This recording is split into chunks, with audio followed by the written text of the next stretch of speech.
لوگ مجھ پہ یقین ہی نہیں کرتے ہیں جب میں یہ کہتا ہوں کہ مسلمز نے گوگل کو 1200 سال پہلے انوینٹ کر لیا تھا۔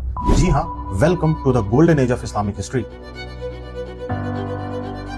اور یہ بات تب کی ہے جب یورپ رات کے اندھیروں میں ڈوبا ہوا تھا اور مسلم امپائر دن کے اجالے کی طرح روشن تھا، کیونکہ ان کے ہاتھ ایک ایسا ویپن لگ چکا تھا جو پوری دنیا کو بدل دینے والا تھا، اور وہ ویپن تھا یہ پیپر تو چائنا کے لوگ بہت پہلے سے بناتے آ رہے تھے، لیکن جب یہ ہنر مسلمانوں کے ہاتھ 751 عیسوی میں لگا تو مسلمانوں نے اس پروسیس کو صرف کاپی ہی نہیں کیا بلکہ اسے ریولوشنائز کر دیا، اور پھر کچھ ہی سالوں میں اسلامی حکومت کی ہر میجر سٹی میں پیپر ملز یا پیپر فیکٹریز کو اسٹیبلش کیا گیا۔ سڈنلی نالج جو کہ پہلے کچھ گنے چنے ایلیٹ لوگوں تک ہی اویلیبل تھا، اب وہ ایزیلی ایکسیسیبل ہو گیا۔ ہزاروں بکس اب آسانی سے لکھی جا رہی تھی۔ ہمارے پیارے نبی صلی اللہ علیہ وسلم نے فرمایا تھا کہ علم حاصل کرنا ہر مسلمان پر فرض ہے، اور بھائی صاحب مسلمانوں نے جو سیریس لیا پھر اس حدیث کو۔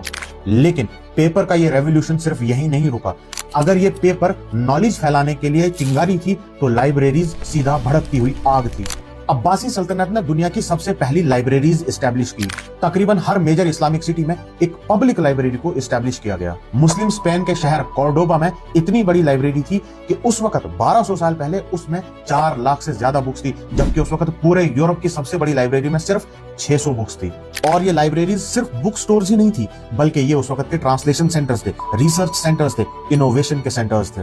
یہی لائبریریز 1200 سال پہلے کا گوگل تھا، ویکیپیڈیا تھا، جو ہر عام اور خاص انسان کے لیے کھلا ہوا تھا۔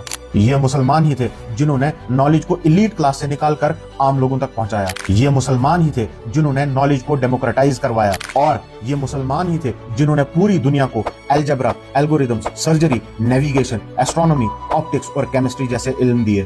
مسلمانوں، یہ ہے تمہاری ہسٹری جو کہ تمہیں پتہ ہونی چاہیے، کیونکہ یہ تمہیں کوئی نہیں بتائے گا۔